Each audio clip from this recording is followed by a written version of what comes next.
عمران خان صاحب کی تصویر جو ہے وہ کلیئر کٹ نظر آ رہی تھی، نہ اسے پی ٹی وی نے سینسر کیا اور نہ اسے مختلف چینلز نے سینسر کیا۔ چند دہشت گرد تنظیمیں ان کی جانب سے پنجاب میں نوجوانوں کی آن لائن بھرتی مہم کا انکشاف ہوا ہے۔ نریندر مودی نے کل ایک بڑا متنازع خطے کے اندر جو ہے وہ ایک سرنگ کا افتتاح کیا ہے، ٹنل۔ اسرائیل ہر فوجی قیدی خاتون کے بدلے 50 فلسطینی رہا کرنے کے لیے تیار ہو گیا ہے۔ السلام علیکم ناظرین، میں ہوں منصور علی خان، اپنے ڈیجیٹل چینل کے اوپر آپ کو خوش آمدید کہوں گا۔ ناظرین، پچھلے 12 گھنٹے میں جو خبریں ڈیولپ ہوئی ہیں اور بہت اہم خبریں ہیں جو آپ کے ساتھ شیئر کرنی ہے، اینڈ تک اس ویڈیو کو دیکھیے گا، چینل کو سبسکرائب کرنا مت بھولیے، بیل آئیکن پریس کیجیے، اگر آپ کو ویڈیو پسند آئے اسے لائک اور شیئر ضرور کیجیے گا۔ خاص طور پہ میں نے بھارت کے حوالے سے جو ایک بڑی ڈیولپمنٹ ہوئی ہے پاکستانی بارڈر کے قریب، اس کے بارے میں ذرا تفصیل سے بات کرنی ہے۔ ویڈیو کے اگلے پورشن میں جا کے میں اسے ڈسکس کروں گا، لیکن سب سے پہلے آج آغاز ذرا ملکی سیاست کے حوالے سے کریں گے۔ اور آپ جانتے ہیں کہ قومی اسمبلی کا اور سینٹ کا جو ہے وہ سیشن شروع ہو چکا ہے، تو وہاں پہ کچھ بڑی امپورٹنٹ ڈیولپمنٹس ہوئی ہیں۔ کل کا دن تو ہم نے دیکھا تھا کہ حکومت اور اپوزیشن کے درمیان، یعنی پاکستان تحریک انصاف کے جو رہنما تھے، ایک دوسرے کے خلاف جو ہے وہ کافی نعرے بازی بھی ہوئی تھی اور برا بھلا بھی ایک دوسرے کو کہا گیا تھا، بلکہ پاکستان تحریک انصاف نے تو اس سلسلے میں واک آؤٹ بھی کر دیا تھا اجلاس کا۔ لیکن آج ایک بڑی انٹرسٹنگ ڈیولپمنٹ جو ہے وہ دیکھنے میں آئی، اور وہ ڈیولپمنٹ یہ تھی کہ قائد حزب اختلاف شبلی فراز صاحب جب وہ آج سینٹ میں تقریر کر رہے تھے، تو اس دوران ان کی تقریر کے دوران ہی بیک گراؤنڈ میں جو ہے وہ پاکستان تحریک انصاف کے بانی چیئرمین عمران خان صاحب کی تصویر جو ہے وہ بیک گراؤنڈ میں وہاں پہ موجود تھی۔ اور اس موجودگی کے باوجود، مطلب موجود ہونا تو اتنا امپورٹنٹ نہیں ہے، لیکن تمام ٹیلی ویژن، ظاہری بات ہے جو فیڈ آ رہی تھی وہ پی ٹی وی سے فیڈ آ رہی تھی، اور پی ٹی وی کی جو فیڈ ہوتی ہے وہی عام طور پہ، ظاہری عام طور پہ نہیں بلکہ ہوتا ہی اسی طرح، وہی تمام چینلز جو ہیں اسی فیڈ کا استعمال کرتے ہیں اور ہر جگہ اسے جو ہے وہ استعمال کیا جاتا ہے اپنے چینل کے اوپر۔ تو عمران خان صاحب کی تصویر جو ہے وہ کلیئر کٹ نظر آ رہی تھی، نہ اسے پی ٹی وی نے سینسر کیا اور نہ اسے مختلف چینلز نے سینسر کیا۔ اب یہ ایک بہت بڑی تبدیلی ہے جو ہم نے پچھلے تقریباً 1.5 سال سے اپروکسیمیٹلی ہم دیکھ رہے ہیں کہ عمران خان صاحب کی تصویر بھی میڈیا کے اوپر نہیں چلتی۔ پہلے تو ان کا نام بھی نہیں لیا جاتا تھا، لیکن اب اس میں تھوڑی بہت ریلیکسیشن ہو گئی اور اب جو ہے کم از کم نام ضرور لیا جاتا ہے۔ میں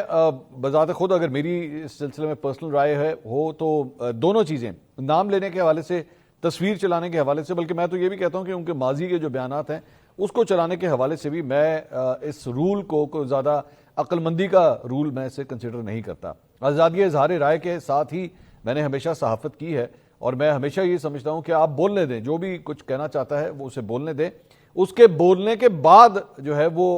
قانونی طور پہ اگر تو وہ ڈیفیمیشن کے انڈر آتا ہے، اگر وہ کسی پہ الزام لگاتا ہے، اگر کسی کے خلاف جو ہے وہ بےہودہ قسم کی زبان استعمال کرتا ہے، تمام تر قانونی کارروائی اس کے بولنے کے بعد شروع ہونی چاہیے، نہ کہ اس کے بولنے سے پہلے۔ ہاں، اگر تو معاملہ دہشت گردی کا ہے، معاملہ کسی کی جان کو خطرے میں ڈالنے کا ہے، معاملہ مذہبی تفریق کا ہے، معاملہ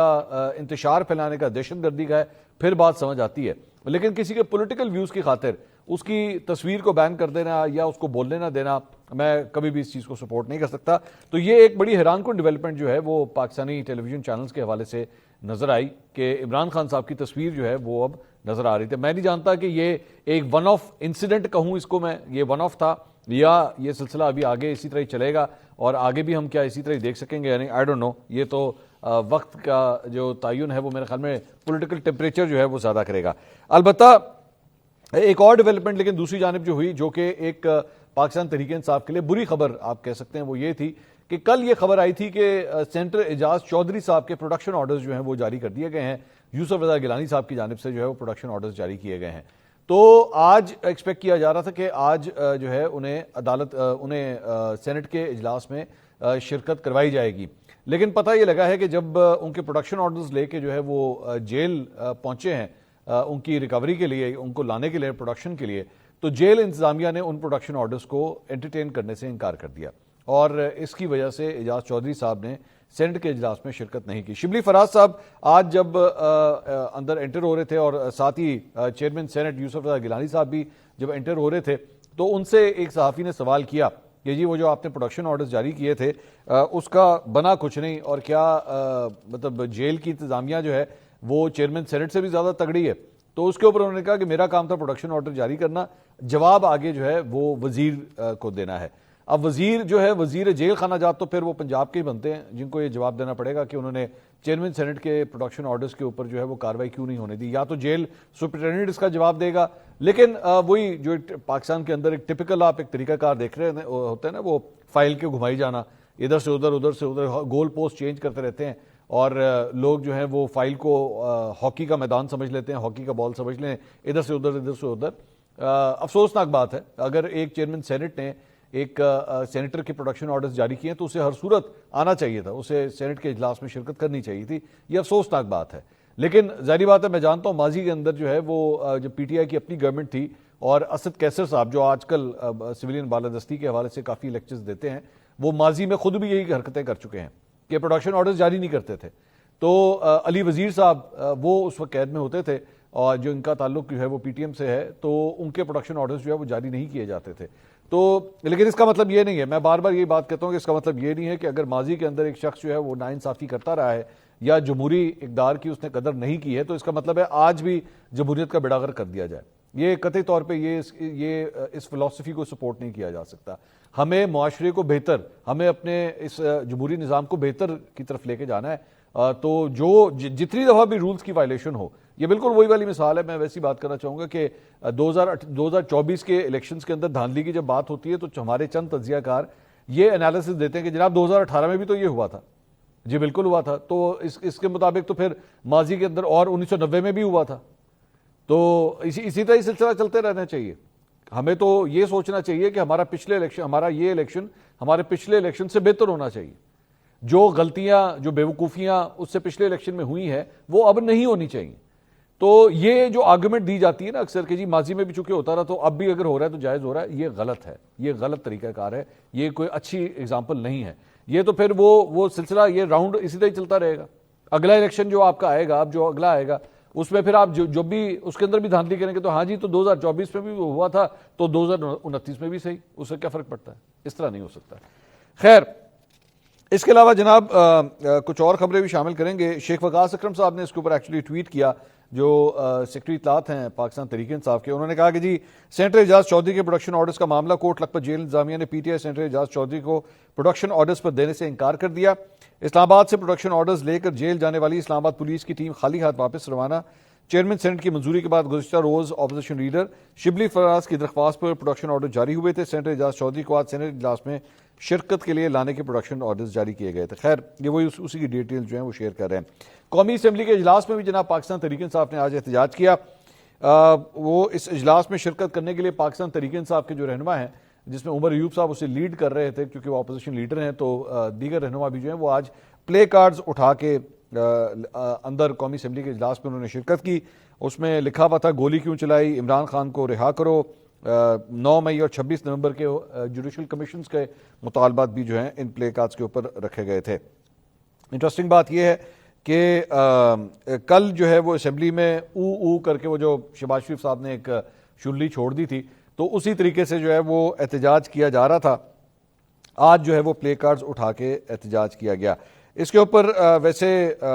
شیر افضل مروت نے جو ہے اس کے اوپر کامنٹری کرتے ہوئے, میڈیا سے گفتگو کرتے ہوئے انہوں نے کہا کہ یہ جو مجھے او والا احتجاج ہے یہ مجھے کوئی زیادہ پسند نہیں ہے. انہوں نے کہا ایسے تو گیدڑ کرتے ہیں, تو لیکن مجھے میری پارٹی کہے گی کہ او کا نعرہ لگاؤ تو پھر لگانا پڑے گا. تو انہوں نے ویسے آج کل کافی ہاٹ واٹرز میں شیر افضل مروت صاحب, مجھے 2-4 نام بھی پتہ لگے ہیں جن کے حوالے سے شیر افضل مروت صاحب قانونی کارروائی کر رہے ہیں. تو اس میں یوٹیوبرز کو جو ہے وہ خاص طور پہ ہٹ کیا جا رہا ہے. دیکھتے ہیں آگے معاملات جو ہے وہ کہاں چلتے ہیں. اچھا جی, کچھ مذاکرات کے حوالے سے بھی بات کر لیں, اور خبر یہ ہے کہ سینیٹر عرفان صدیقی صاحب جو حکومتی مذاکراتی کمیٹی کے جو ٹیم ہے اس کی ترجمانی کر رہے ہیں, انہوں نے کہا کہ 23 دسمبر کو مطالبہ تحریری شکل میں دینے کا وعدہ کیا گیا تھا. 31 جنوری کی تلوار لٹکائی ہے, اس سے قبل جواب دے دیں گے. انہوں نے کہا کہ 23 دسمبر سے آج 22 دن ہو گئے ہیں, تحریری طور پر مطالبات نہیں دیے جا سکے. اگر یہ مطالبات کو اتنے عرصے میں تحریری شکل نہیں دے سکے تو اس میں ہمارا قصور نہیں ہے. 5 دسمبر کو کمیٹی قائم ہوئی مگر اب تک تحریری مطالبات نہیں آئے. 2 مطالبات اسپیکر کو دیں جو کہ نہیں دیے گئے. جب نکات ہمارے سامنے آتے ہیں تو 7 اتحادی جماعتوں سے مشاورت ہوگی. تمام اتحادی جماعتیں پھر اپنی قیادت سے مطالبات پر مشاورت کریں گی. تو فی الحال جس سپیڈ سے کام چل رہا ہے, حقیقت یہ ہے کہ 31 تاریخ یعنی 31 جنوری والی جو صورتحال بنی ہوئی ہے وہ پوری ہوتی ہوئی فی الحال نظر نہیں آ رہی کہ اس سے پہلے کوئی بریک تھرو ہو جائے گا. لیکن بہرحال کوششیں جاری ہیں. اچھا جی, اس کے علاوہ ایک بڑی انٹرسٹنگ گفتگو جو ہے وہ شیری مزاری صاحبہ انہوں نے یہ گفتگو کی ہے. کل وہ ڈان نیوز کے ایک پروگرام میں تشریف لائی ہوئی تھی, تو اس کے اندر انہوں نے یہ ٹی ٹی پی کے حوالے سے یا طالبان کو جو ہے وہ سیف پیسج دینے کے حوالے سے کچھ گفتگو کی ہے. وہ میں گفتگو کوٹ کرنا چاہوں گا. انہوں نے کہا جنرل باجوہ اور جنرل فیض ٹی ٹی پی سے مذاکرات اور واپسی کی تجویز لائے, جس پر وزیر اعظم نے کابینہ کا اجلاس بلایا. اس میں فاٹا کے انضمام شدہ علاقوں کے نمائندوں کو بھی بلایا گیا اور وہاں فیصلہ ہوا کہ جب تک ملٹری اور علاقے کے لوگوں میں اتفاق نہ ہو تب تک نہ مذاکرات ہوں گے اور نہ ٹی ٹی پی کی واپسی میں پی ٹی آئی کا کوئی کردار نہیں ہے. تب ایک کمیٹی بنی تھی جس میں نور الحق قادری, مراد سعید اور ملٹری لیڈرشپ بھی شامل تھی, لیکن اس کمیٹی کی کوئی میٹنگ نہیں ہوئی. عدم اعتماد کے نتیجے میں ہماری حکومت چلی گئی. اس کے بعد جون یا جولائی میں ڈائیلاگ شروع ہوئے. حکومت ہماری تو اپریل میں ختم ہو گئی تھی. اس میں پی ٹی آئی کی حکومت کا کوئی رول نہیں تھا, اس لیے پچھلی حکومت پر الزام لگانا غلط ہے. ہم نے صرف یہ کہا تھا کہ یہ پروسیس تب تک شروع نہیں ہو سکتا جب تک اس علاقے کے لوگ کسی ایک بات پہ اکٹھے نہیں ہوتے. تو ان کا یہ کہنا ہے کہ یہ جو بار بار الزام لگایا جاتا ہے پی ٹی آئی کے اوپر یا عمران خان صاحب کے اوپر کہ جناب ان کی وجہ سے یہ لوگ آ کے یہاں پہ بسے ہیں, یہ دہشت گرد, تو اس میں ہمارا کوئی قصور نہیں ہے. اچھا, دہشت گردی کے حوالے سے جو خبر آ رہی ہے, یہ جو بات ہم کر رہے ہیں, اس حوالے سے ایک بڑی اہم خبر ایکسپریس کے اندر آج شائع ہوئی ہے اور اس میں یہ کہا گیا ہے کہ چند دہشت گرد تنظیمیں, یہ بہت بڑی خبر ہے, ان کی جانب سے پنجاب میں نوجوانوں کی آن لائن بھرتی مہم کا انکشاف ہوا ہے کہ آن لائن طریقوں سے بھی جو ہے ان کی بھرتی کی جاتی ہے اور یہ دہشت گردی کرنے والی یہ تنظیمیں ہیں. اور اس میں لکھا ہوا ہے خبر میں کہ صوبے میں قانون نافذ کرنے والے اداروں نے بر وقت کارروائی کرتے ہوئے ایک بڑا نیٹ ورک پکڑا ہے اور اس حوالے سے قلعدم تنظیم کی آن لائن بھرتیوں کی تفصیل جو ہے وہ وزیر اعلیٰ پنجاب مریم نواز صاحبہ کو بھجوا دی گئی ہے. اس رپورٹ کے مطابق دہشت گرد تنظیم نے گجرانوالہ, لاہور, ساہیوال, بھاولپور, جہلم اور سرگودا سے بھرتیاں کی ہیں, جس کا مقصد صوبے میں مقامی سہولت کاری حاصل کرنا ہے. وزیر اعلیٰ پنجاب کو ارسال کی گئی رپورٹ میں بتایا گیا ہے کہ سائبر پیٹرولنگ اور intelligence information per on line بھرتی مہم نیٹ ورک بریک کیا گیا ہے اور فتنۃ الخوارج کی سہولت کاری کے لیے بھرتی ہونے والے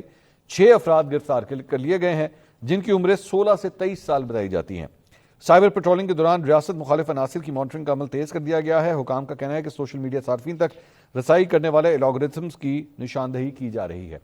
اچھا, اب یہ جو بات ہو رہی ہے آن لائن طریقے سے جو ہے یہ بھرتیوں کا, اب عام طور پہ میں پچھلے آپ کو 10-15 سال کی میں آپ کو صرف بات بتا رہا ہوں کہ مختلف سوشل میڈیا ایپس کے ذریعے جو ہے وہ عام طور پہ یہ بھرتیاں کی جاتی تھیں, جس میں فیس بک بھی شامل ہوتا تھا, جس میں اور بھی دیگر ایپس جو ہیں وہ شامل ہوتی تھیں. لیکن ایک اور نیا ٹرینڈ بھی جو ہے وہ انرتھ ہوا ہے. میں یہ پاکستان کی بات نہیں کر رہا, میں دنیا بھر کی بات کر رہا ہوں, اور وہ یہ ہے کہ یہ جو گیمز کھیلی جاتی ہیں, مختلف گیمز, مثال کے طور پہ سونی پلے اسٹیشن کے اوپر یا ننٹینڈو, اس طرح کی جو گیمز ہیں, ان کے چیٹ رومز کے اندر بھی جا کے وہاں پہ بھی اس طرح کے واقعات ہوئے ہیں, جہاں پہ اس قسم کے انڈر گراؤنڈ گروپس جو ہیں وہ بنا کے تو لوگوں کی بھرتیاں جو ہیں وہاں سے بھی ہوئی ہیں. صرف دہشت گردی کے مقاصد کے لیے نہیں, اور بھی کرائمز کے لیے جو ہے وہ وہاں پہ اس طرح کے کاروائیاں ہوئی ہیں.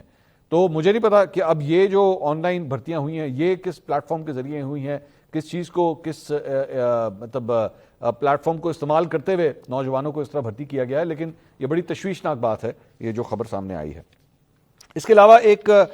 بڑی امپورٹنٹ خبر جو بھارت کے حوالے سے میں شیئر کرنا چاہوں گا وہ یہ ہے کہ بھارتی وزیر اعظم نریندر مودی نے کل ایک بڑا متنازع خطے کے اندر جو ہے وہ ایک سرنگ کا افتتاح کیا ہے. ٹنل, بیسکلی یہ ٹنل ہے اور اس کی اسٹریٹجک امپورٹنس بہت ہے, خاص طور پہ پاکستان کے بارڈر کے حوالے سے اور چین کے بارڈر کے حوالے سے. یہ ٹنل جو ہے یہ کارگل, جہاں پہ کارگل کا سارا واقعہ پیش آیا تھا, اس سے تقریباً 100 کلومیٹر دور ہے اور وہاں پہ یہ ٹنل جو ہے وہ بنایا گیا ہے. اور عام طور پہ یہ جو سڑک ہے جہاں پہ یہ ٹنل بنایا گیا ہے, سون مرگ سرنگ اس جگہ کا نام ہے, سون مرگ اس علاقے کا نام ہے, اور سرنگ جو ہے جو ٹنل بنایا گیا ہے وہ بھی اس ایریا کے اندر موجود ہے. اب یہ عام طور پہ جب سردیاں ہوتی تھیں تو وہاں پہ یہ رستہ جو ہے یہ کٹ جاتا تھا اور کافی انڈین فورسز کو, انڈین جو سٹیزنز تھے ان کو وہاں پہ اس سڑک پہ ٹریول, یہ سڑک جو ہے وہ سیدھا کارگل کی طرف ہی جاتی ہے,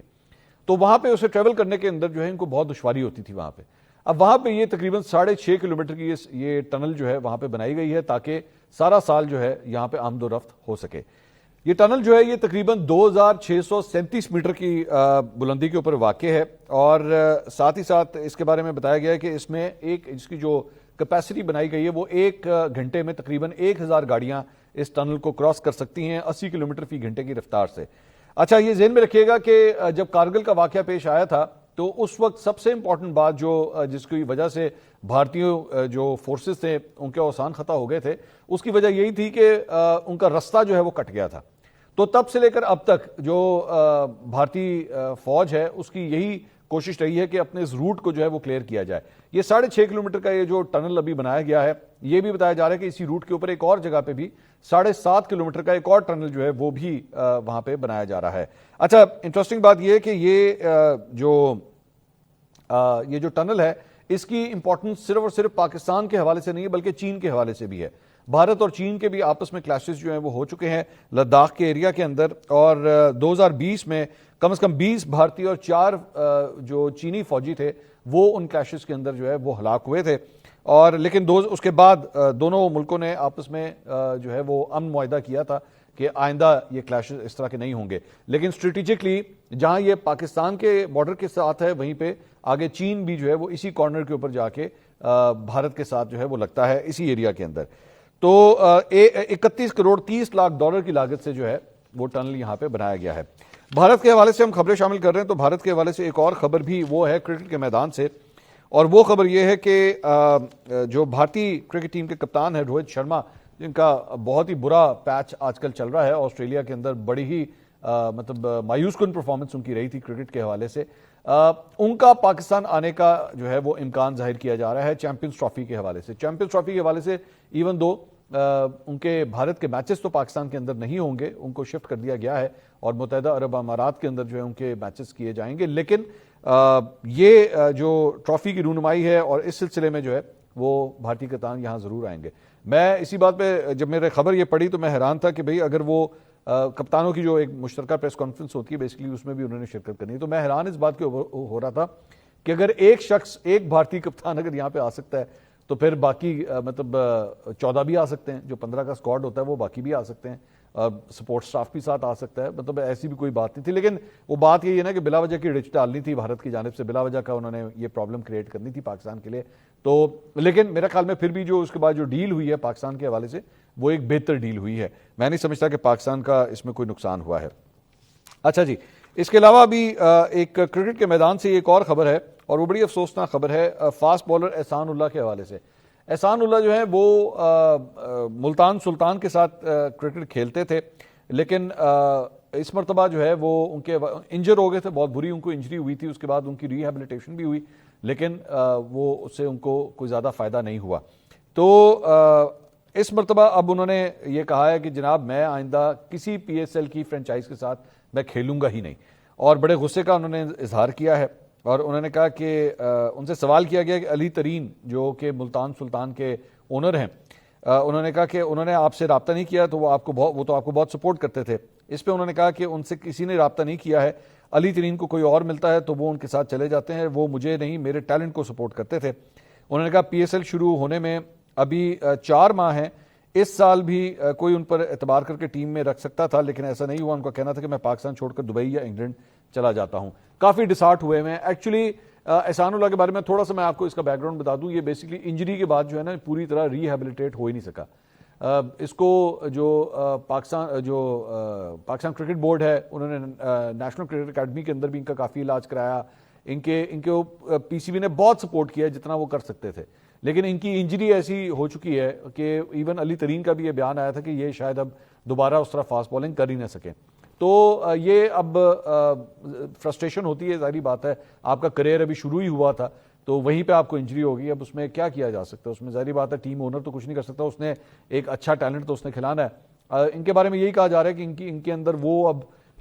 لائن لینتھ کے حوالے سے یا ان کی سپیڈ ایکوریسی کے حوالے سے اب وہ بات نہیں رہی ہوئی، تو اس کی فرسٹریشن کی وجہ سے بھی جو ہے وہ اس قسم کا بیان موسٹ پروبیبلی سامنے آ رہا ہے۔ ایک اور خبر جو ہے وہ اسرائیل کے حوالے سے آئی ہے اور اس کو رپورٹ کیا گیا ہے کہ جی اسرائیل ہر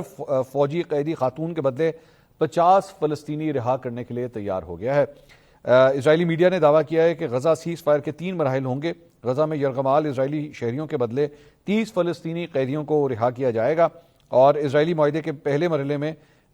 فلاڈیلفی کوریڈورز سے بھی وہ دستبردار ہوگا۔ معاہدے کے دوسرے مرحلے میں تمام قیدیوں کی رہائی ممکن ہوگی۔ تیسرے اور آخری مرحلے میں غزہ کی تعمیر نو اور حکومت سازی کے اوپر جو ہے وہ کام ہوگا۔ واشنگٹن کی جانب سے اس بات کی تصدیق کی گئی ہے کہ اس ہفتے غزہ پر کسی نہ کسی معاہدے کا امکان ضرور ہے کہ وہ کوئی نہ کوئی معاہدہ ہو جائے گا۔ ڈونلڈ ٹرمپ کے حوالے سے میں نے آپ کو پہلے بھی یہ بات بتائی تھی کہ ڈونلڈ ٹرمپ نے بھی یہ وارننگ جاری کی ہوئی تھی کہ میرے آنے کے بعد اگر اس سے پہلے کوئی آپس میں کوئی بات چیت نہ بنی یا کوئی مذاکرات نہ ہوئے تو پھر بڑا سخت قسم کا ریاکشن جو ہے وہ امریکہ کی طرف بھی آ سکتا ہے۔ تو وی آر ایکسپیکٹنگ کہ شاید اسی ہفتے جو ہے کوئی نہ کوئی بریک تھرو ہو جائے گا۔ اب تک کے لیے اتنا ہی، اگلی ویڈیو میں آپ سے دوبارہ ملاقات ہوگی۔ اللہ حافظ۔